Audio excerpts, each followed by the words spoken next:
Zelensky wants to make a deal. I don't know if Putin does. He might not. I don't know. You know, Gaza is interesting. It's a phenomenal location. On the sea. President Trump, did President Biden leave you a letter? He may have. Wait. Don't they leave it in the desk? I don't know. Oh. What's in there? Thank you, Peter. It could have been years before we found it. Wow. Thank you. This next order relates to the definition of birthright citizenship under the 14th Amendment of the United States. Good. That's a good one. Birthright. That's a big one. What about that one in the courts? That one is likely to be challenged. Could be. We think we have good grounds, but you could be right. I mean, you'll find out. It's ridiculous. We're the only country in the world that does this with birthright, as you know.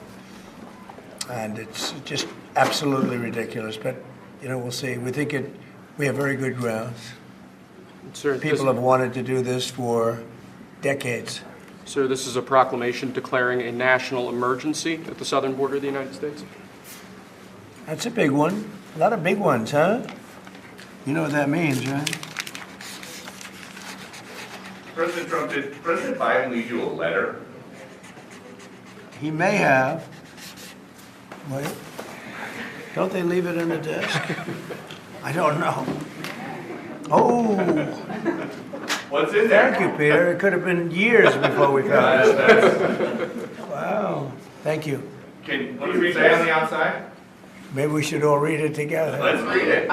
Well, maybe I'll read it first and then make that That determination. sounds great.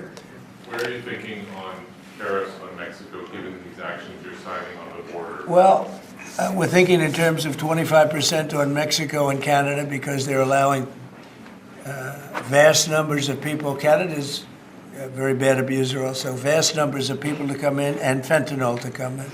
When do you think you would enact those? I think February 1st. Are you planning on giving notice of that? I think we'll do it February 1st.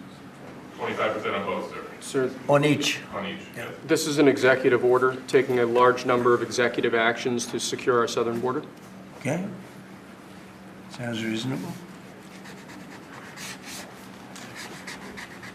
President Trump, we remember 4 years ago, Barack Obama had told you that the top threat to the country was going to be North Korea. Did Joe Biden tell you what he thinks the top threat to the country is right now?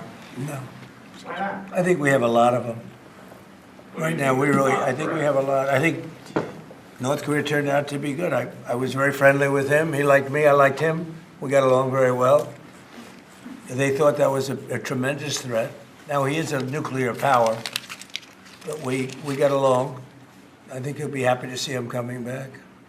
And I think he has tremendous condo capability. He's got a lot of shoreline. About what? Greenland, instead of buying it. Finland? Greenland. Oh, Greenland. Greenland is a wonderful place. We need it for international security. And I'm sure that Denmark will come along. I think it's costing them a lot of money to maintain it, to keep it. The people of Greenland are not happy with Denmark, as you know. I think they're happy with us. We had representatives, my son and representatives went up there 2 weeks ago, and they like us. So we'll see what happens. But Greenland is necessary, not for us, it's necessary for international security.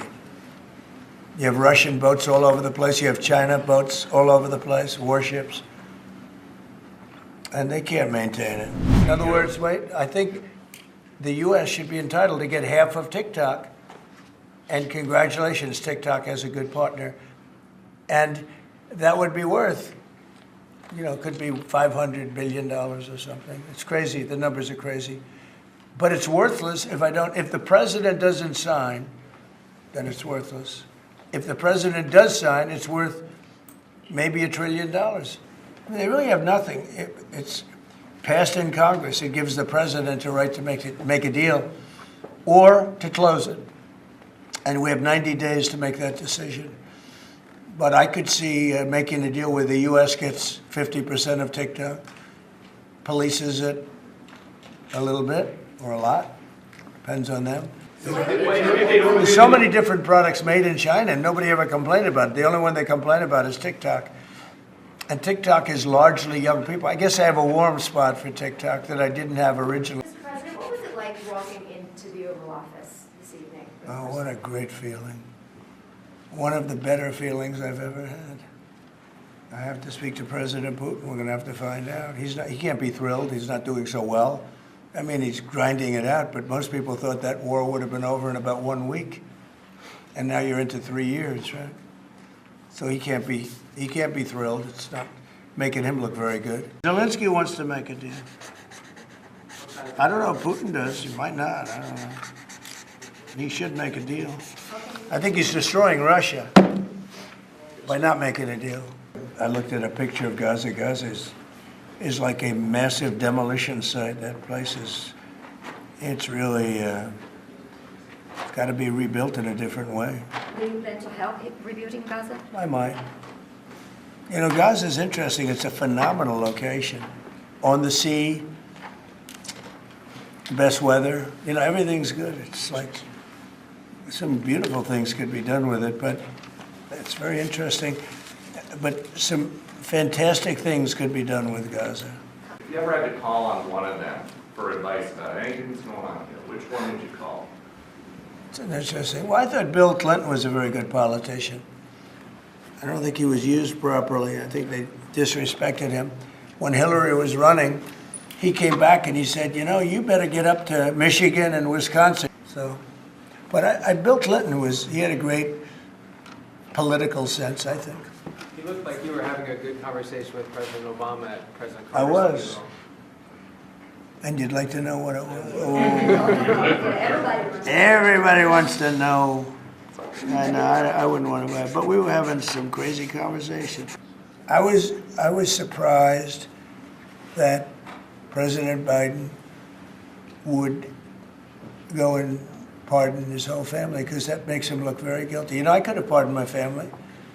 I could have pardoned myself, my family. I said, if I do that, it's going to make me look very guilty. I don't think I'd be sitting here, frankly. If I did that, I don't think I'd be sitting here right now.